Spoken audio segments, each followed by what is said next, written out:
கம கமன்னு அட்டகாசமாக ஒரு ஃபில்டர் காஃபி நம்ம வீட்லேயே தயார் பண்ணி குடித்தா எவ்வளோ நல்லாயிருக்கும். அதுவும் இந்த மாதிரி ட்ரெடிஷ்னலாக போட்டு குடித்தா எக்ஸ்ட்ராடினரியாக இருக்கும். கரெக்டாக? அதுக்கு என்ன பண்ணணுன்னு சொல்கிறேன் வாங்க. அதுக்கு ஃபஸ்ட்டு பாலை நல்லா கொதிக்க வைங்க. நல்ல திக்கான பாலாக எடுத்துக்கோங்க. இப்போ என்கிட்ட பார்த்தீங்கன்னா 2 டைப் ஆஃப் டபரா செட் இருக்குது. ஒன்று ஸ்டெயின்லெஸ் ஸ்டீல் அண்ட் இன்னொன்று வந்து பித்தளையில் வச்சுருக்கேன். ஸோ என்கிட்ட இருக்கிற ஃபில்டர் பார்த்திங்களா ஸ்டெயின்லெஸ் ஸ்டீலில் தான் இருக்குது. ஸோ அதில் வந்து உங்களுக்கு ஒரு 2லேருந்து 3 பேர் ஸ்ட்ராங்காக காஃபி குடிக்கிற அளவுக்கு போட முடியும்.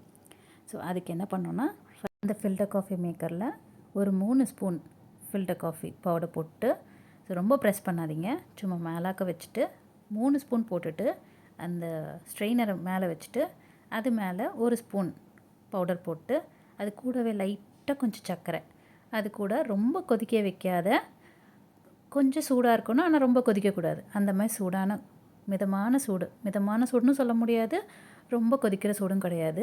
ஸோ அந்த மாதிரி சூடான தண்ணியை ஊற்றி மூடி வச்சுடுங்க. இங்கே சைடில் இங்கே பார்த்தீங்கன்னா நான் சொம்பில் நல்லா காய்ச்சின பால் வச்சுருக்கேன். இப்போ என்ன பண்ண போகிறேன்னா அந்த டபரா செட் இருக்கு இல்லைங்களா, அதில் ஃபஸ்ட்டு 2 ஸ்பூன் சர்க்கரை போட்டு அதில் டிகாஷன், உங்களுக்கு எவ்வளோ டிகாஷன் வேணுமோ அவ்வளோ போடுங்க. ஏன்னா எனக்கு எவ்வளோ தேவையோ அவ்வளோ ஊற்றிருக்கேன்.